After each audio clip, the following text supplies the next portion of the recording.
Bismillahirrahmanirrahim. Allahumma shalli ala sayyidina Muhammad wa ala ali sayyidina Muhammad wa ala sallim taslima. Di sini saya Nur Khairul Rashid dari materi lembaga pendidikan Islam di Indonesia, di mana saya ingin mempresentasikan hal tersebut, tema tersebut, yaitu tentang materi sekolah. Latar belakang dasarnya pentingnya kajian penelitian perihal tentang lembaga-lembaga Islam di Indonesia dengan menekankan pergumulan respon dan model lembaga-lembaga yang ada yang dikembangkan berhadapan dengan modernisasi yang langsung intensif sepanjang abad ke-20. Hal ini menggambarkan kompleksitas dan komprehensif dalam lembaga-lembaga pendidikan Islam di Indonesia itu sendiri. Kemudian masalah saya angkat di sini yaitu tentang bagaimana penjelasan tentang lembaga-lembaga pendidikan Islam di Indonesia, yaitu tentang sekolah. Yang bab 2-nya pembahasan di sini saya menerangkan tentang lembaga-lembaga pendidikan Islam di Indonesia.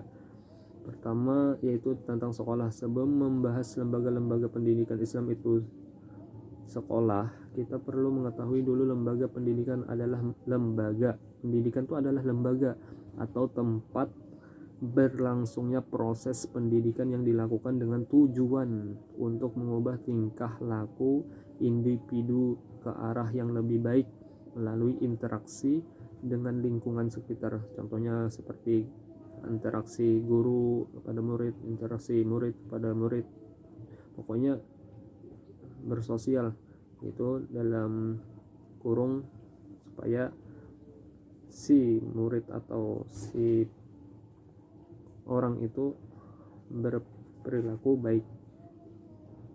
Ya, diadakan pendidikan ini di dalam lembaga pendidikan Islam formal saat sekarang ini dapat dibagi menjadi dua: pendidikan dasar menengah dan pendidikan tinggi. Pada tingkat menengah dibagi menjadi tiga, yaitu ada pesantren, sekolah, dan madrasah. Pada pendidikan tingkat tinggi dibagi menjadi dua, pendidikan Islam negeri dan ada yang swasta, IAIN. Yang negeri tadi tuh, yang negeri ini seperti IAIN atau STAIN dan UIN. Kemudian seperti yang swasta itu contohnya kayak institut swasta itu. Kemudian membahas lembaga-lembaga pendidikan Islam di Indonesia, yaitu sekolah. Ini kita membahas sekolah telah didirikan oleh Belanda. Sekolah-sekolah Belanda ini telah menyebar ke seluruh Indonesia.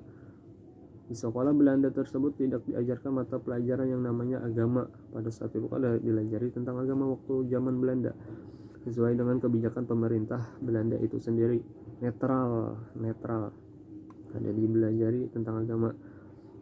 Kemudian pendidikan agama di zaman kolonial baru diberikan di sekolah setelah berdirinya sekolah-sekolah yang diasuh oleh organisasi Islam. Setelah Indonesia merdeka Indonesia oleh pemerintah sejak tahun 1946, telah melaksanakan kerjasama antara Kementerian Agama dan Kementerian Pendidikan Nasional Kebudayaan guna terlaksananya pendidikan agama di sekolah. Itu awal terjadinya. Ditinjau dari segi pelaksanaannya, setelah Indonesia merdeka dapat dibagi 3 fase. Fase yang pertama sejak tahun 1946 sampai 1966 dibagi fase peletakan dasar dari pendidikan agama di sekolah. Fase ini dikatakan berupa fase pencarian bentuk dan pembinaan awal. Fase kedua adalah fase setelah diadakannya sidang umum MPRS atau 1966. Nah, sini ada penjelasannya tentang pasal 1 pendidikan agama menjadi mata pelajaran di sekolah. Itu tentang isinya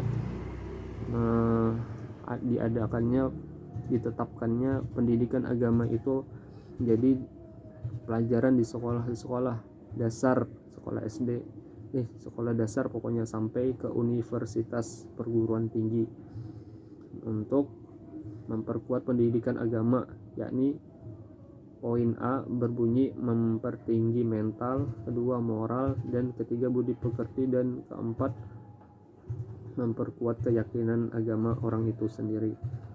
Fase ketiga, ini yang ketiga, yaitu sejak diberlakukan Undang-Undang Sistem Pendidikan Nasional, Undang-Undang Nomor 2 Tahun 19, ini pendidikan agama sebagai salah satu mata pelajaran yang wajib diberikan pada setiap jenis jalur dan jenjang pendidikan itu sendiri. Panjang pembahasannya. Kemudian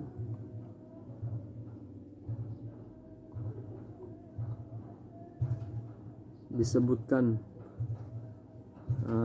lembaga pendidikan Islam di Indonesia ini disebutkan di dalam Undang-Undang Nomor 20 Tahun 2003 menyebutkan adanya lembaga yang formal, non formal, dan informal. Itu intinya pada tahun 2003 lembaga-lembaga pendidikan Islam di Indonesia disebutkan dalam Undang-Undang Nomor 20 Tahun 2003.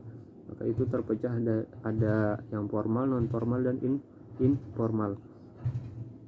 Itu saja yang saya dapat sampaikan dari penutup yang saya angkat, yaitu kesimpulannya lembaga pendidikan adalah lembaga atau tempat proses berlangsungnya pendidikan dengan tujuan untuk mengubah perilaku individu itu sendiri agar lebih baik ke depannya. Tentang lembaga pendidikan Indonesia itu sudah ada pada abad ke-20. Hal itu menggambarkan pada abad ke-20 itu menggambarkan kompleksitas dan komprehensif dalam lembaga pendidikan Islam di Indonesia. Sekian, terima kasih. Wassalamualaikum warahmatullahi wabarakatuh.